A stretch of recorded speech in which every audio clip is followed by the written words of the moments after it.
ধরেন আপনি রাস্তার পাশে দাঁড়িয়ে হাসাহাসি করছেন আপনার বন্ধু বান্ধবের সাথে, এমন তো অবস্থায় রাস্তার ওপারে দুইটি মেয়ে দাঁড়ানো আছে এবং তারা ভেবেছে আপনি তাদেরকে দেখে হাসি ঠাট্টা করছেন। এরপরে এই মেয়েগুলো তার বয়ফ্রেন্ডদেরকে ফোন দিয়ে বলে তাড়াতাড়ি আসো, আমাকে দেখে মানুষ হাসাহাসি করছে। তারা উত্তেজিত ভাবে এসে আপনাদের উপরে ঝাঁপিয়ে পড়লো। এক পর্যায়ে আপনার জীবনটা চলে গেল। সামান্য একটু হাসির জন্য একটা মানুষের জীবন চলে গেল। হাদিসের মধ্যে স্পষ্ট ভাষায় বর্ণিত রয়েছে, একটা সময় আসবে যখন মানুষ একজনকে শেষ করে দেওয়ার পূর্বে সে জানবে না কেন তাকে শেষ করে দিচ্ছে এবং আরেকজনও জানবে না কেন তাকে শেষ করে দিল। পারভেজ নামক এই ছেলেটি একটু হেসেছিল, আচ্ছা ধরে নিলাম সে মেয়ে দুইটাকে দেখে হেসেছে। শুধুমাত্র হাসির জন্য একজন মানুষের জীবন আপনারা কেড়ে নিতে পারেন। সোশ্যাল মিডিয়ার মধ্যে প্রত্যেকটা মানুষ আপনাদের ছবিগুলো শেয়ার করে বলছে আপনাদেরকে দেখলে রাস্তার কুত্তাও তাকাবে না, আর মানুষ হাসবে তো দূরের কথা। আপনার বয়ফ্রেন্ডের সাথে আপনার কিসের সম্পর্ক, শারীরিক নাকি মানসিক? এখন মানসিকের চেয়ে ফিজিক্যালি সম্পর্ক মেয়েদের সাথে ছেলেদের বেশি হয়ে যাচ্ছে, আর যার কারণে বয়ফ্রেন্ডকে ফোন দেওয়ার সাথে সাথে এসে আরেকজনের জীবন কেড়ে নিচ্ছে। যে বা যারা তার জীবনটা কেড়ে নিচ্ছে ইতিমধ্যে সিসি ফুটেজ তদন্ত করে কিন্তু তাদেরকে শনাক্ত করা হয়েছে। খুব দ্রুতই তাদেরকে অ্যারেস্ট করা হবে, জানতে পারবেন বাকি ঘটনাগুলো। এই সকল মেয়ে নামক ডাইনির দল কিন্তু আমাদের চারপাশে ঘুরে বেড়াচ্ছে। এরা ছেলেদেরকে ব্যবহার করছে বাজে কাজ করানোর জন্য। অনেস্টলি ভাই, কোনোদিন কোনো ছেলে এদের দিকে তাকানোর কথা না। এদের দিকে মানুষ কেন তাকাবে? আচ্ছা তাকাইছে, নাহলে ভুলবশত একটা ছেলে আপনাদেরকে দেখে একটু হাসি ঠাট্টা করছে, এটাতে এমন দোষের কি হয়েছে?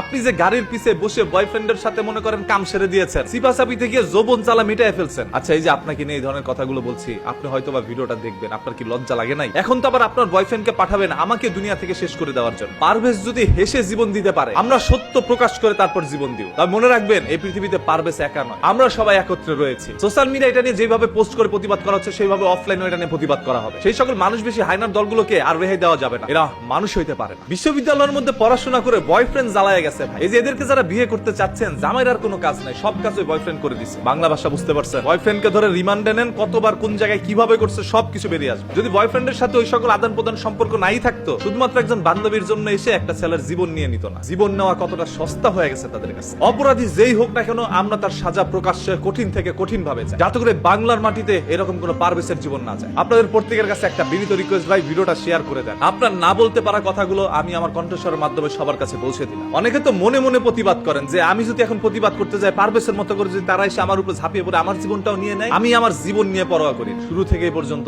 অন্যায়ের বিরুদ্ধে প্রতিবাদ করে আসছি, সত্য কথা বলে আসছি। সত্য বলতে গিয়ে যদি জীবন যায়, আমি সেটা গ্রহণ করে নিই। তারপরে বাংলার মাটিতে আর কোন পারভেজের জীবন আমরা নিতে দিব না। কি একটি আশ্চর্য বিষয়, একটি ছেলে জাস্ট হেসেছিল, হাসার কারণে জীবন চলে গেল। এগুলো কি মানা যায়? আমি আল্লাহর সৃষ্টিকে বাজেভাবে দেখবো না, তবে এদেরকে বাজেভাবে দেখতে হবে। আল্লাহ তাআলা এদেরকে সৃষ্টি করেছে হাদিসের সাথে মিলে যাওয়ার জন্য। আজকেরা পুরো পৃথিবীতে দৃষ্টান্ত হয়ে থাকে যে তাদের দিকে তাকিয়ে হাসার কারণে তারা জীবন কেড়ে নিয়েছে তাদের বয়ফ্রেন্ডের হাতে। এবার কেঁচো খুঁড়তে গিয়ে বড় বড় সাপ বেরিয়ে আসবে। কতগুলো সাপের সাথে আপনার সম্পর্ক হয়েছে সব বাঙালি জনগণ জানতে পারবে। পারভেজকে তো আর আমরা বাঁচাইতে পারি নাই, এখন সবাই তার জন্য দোয়া করি যাতে